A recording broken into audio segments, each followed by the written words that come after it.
നബിതങ്ങൾ പലപ്പോഴും സ്വഹാബികളോട് ഒരുമിച്ച് കൂടി നിന്ന് നടക്കാൻ പറയും. എന്തിനെന്നറിയോ? മനുഷ്യന് പ്രയാസമുള്ള, ബുദ്ധിമുട്ട് വരുന്ന, തിക്കും തിരക്കുമുള്ള അനുഭവങ്ങൾ മനുഷ്യന് ശീലിക്കാൻ വേണ്ടി തന്നെ. തങ്ങൾ പറയുമായിരുന്നു, തമഅദദു വഖ്ശൗശിനു വഖ്ശൗശിബു.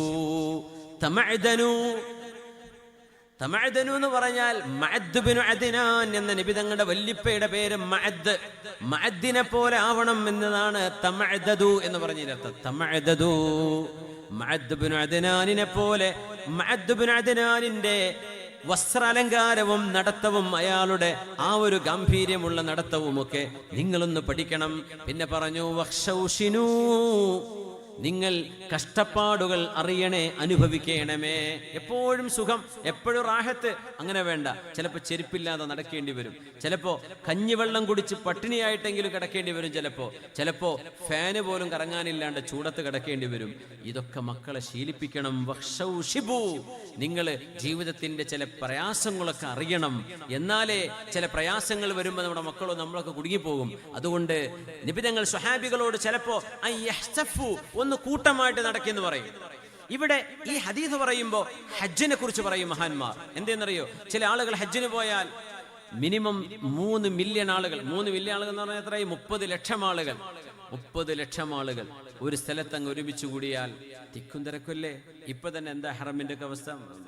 സൗദിയുടെ ഏതെങ്കിലും ലൈവ് ചാനലിട്ട് കഴിഞ്ഞാൽ ഹറമൊക്കെ തിങ്ങി നിറഞ്ഞു നിൽക്കുന്നത് കാണാൻ പറ്റും. ഈ സമയത്തൊക്കെ ഹജ്ജാണെങ്കിൽ ആലോചിച്ച് നോക്കി, ഈ തിക്കും തിരക്കും. ഹജ്ജിന് പോണാരാ? പൈസക്കാരായിരിക്കും. അവര് ജന്മത്തിൽ തിക്കും ഇങ്ങനത്തെ വേദനൊന്നും വലിയ പൈസക്കാരൊന്നും വന്നിരിക്കൂല. അങ്ങനെ ഉണ്ടെങ്കിൽ ഒരു വലിയ അള്ളാഹുവിന്റെ ഔലിയാക്കന്മാരായിരിക്കും.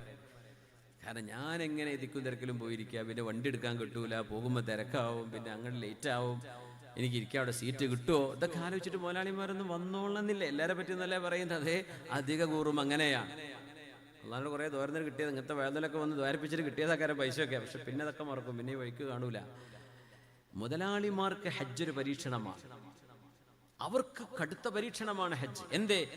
ഈ 3 മില്യൺ ആളുകൾ, 4 മില്യൺ ആളുകൾക്കിടയിൽ ഒരാളായിട്ട് നിൽക്കുക എന്ന് പറഞ്ഞാൽ തന്നെ വലിയ അദാബാണ് അവരെ സംബന്ധിച്ചിടത്തോളം. ഹജ്ജിന് വന്നിട്ട് പറഞ്ഞു പോകുന്ന ആൾക്കാരുണ്ട്, ഇങ്ങനെയൊക്കെയാണ് ഹജ്ജിന്ന് ഞാൻ വരൂലായിരുന്നു കേട്ടോ.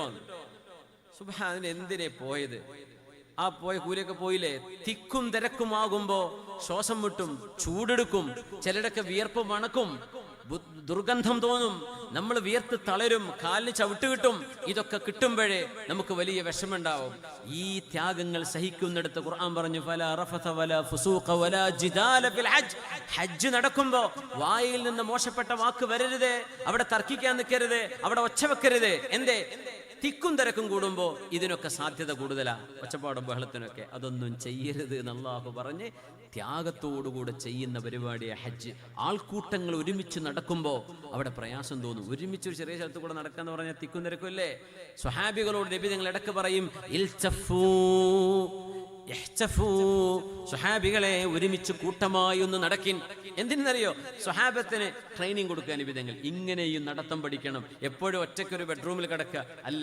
ഇപ്പുറത്ത് ആങ്ങളെ, ഇപ്പുറത്ത് പിന്നെ അമ്മാവന്റെ മോനെ വന്നിട്ടുണ്ട്, താഴെ മേലെ സൈഡിലൊക്കെ ആയിട്ട് ഒരു റൂമിൽ പലയിടത്തായിട്ട് കിടക്കേണ്ട അവസ്ഥയൊക്കെ വരും. അതൊക്കെ മക്കൾക്ക് ജീവിതത്തിൽ അനുഭവിക്കേണ്ട ചില അനുഭവങ്ങളായിരിക്കും. എപ്പോഴും ഞാൻ എൻ്റെ റൂം, എൻ്റെ ബെഡ്, അതിലേക്ക് വേറെ ആരും വരണ്ട, അവിടേക്ക് ആരും കൊണ്ടുവരും വേണ്ട, ഞാൻ ഒറ്റയ്ക്ക് എന്ന് ചിന്തിക്കുന്ന മക്കൾക്ക് ജീവിതത്തിന്റെ പ്രയാസങ്ങളെ തരണം ചെയ്യാൻ പ്രയാസമായിരിക്കും. അവരെ കൊണ്ട് കഴിയൂല അത്.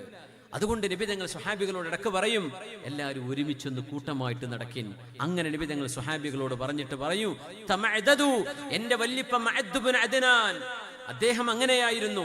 ജീവിതത്തിന്റെ കാർക്കശ്യമുള്ള അല്ലെങ്കിൽ പരുഷമായ ജീവിതത്തിന്റെ പരിസരങ്ങളിൽ ജീവിച്ച ആളാണ്. കുറച്ച് കഷ്ടപ്പാടൊക്കെ അറിയണം. എന്റെ മഅദ് ബിൻ അദ്നാൻ അങ്ങനെയായിരുന്നിട്ട് പോലും അദ്ദേഹം അന്തസ്സിൽ ജീവിച്ച ആളാണ്. വഖ്ശൗശിനു വഖ്ശൗശിബു, നിങ്ങൾ കുറച്ച് ത്യാഗമൊക്കെ അറിയണം എന്ന് പറഞ്ഞ് സ്വഹാബികളോട് കൂട്ടമായി നടക്കാൻ പറയാറുണ്ട് റസൂലുള്ളാഹി സ്വല്ലല്ലാഹു അലൈഹി വസല്ലം. യുസ്ജിൽ ലഈഫ വയുർദിഫുഹു വയദഉ ലഹു. ഹബീബായ നബി തങ്ങൾ സ്വഹാബികളെ മുമ്പിൽ നടത്തുകയും തങ്ങൾ പിന്നിൽ നടക്കുകയും ചെയ്യുമ്പോൾ ദഈഫായ പാവപ്പെട്ട ആളുകളെ നബി തങ്ങൾ ചേർത്ത് പിടിക്കും. വയുർദിഫുഹു, അവരെ അവർക്ക് ലിഫ്റ്റ് കൊടുക്കും. തങ്ങളുടെ ഒട്ടകത്തിന്റെ ബാക്കിൽ അവരെ ഇരുത്തും, പാവപ്പെട്ടവരെ. വയദഉ ലഹു, അവർക്ക് ദുആ ചെയ്യുകയും ചെയ്യും. കാരണം നടക്കാൻ കഴിയുന്നവരൊക്കെ മുമ്പിൽ നടക്കും, ബാക്കില്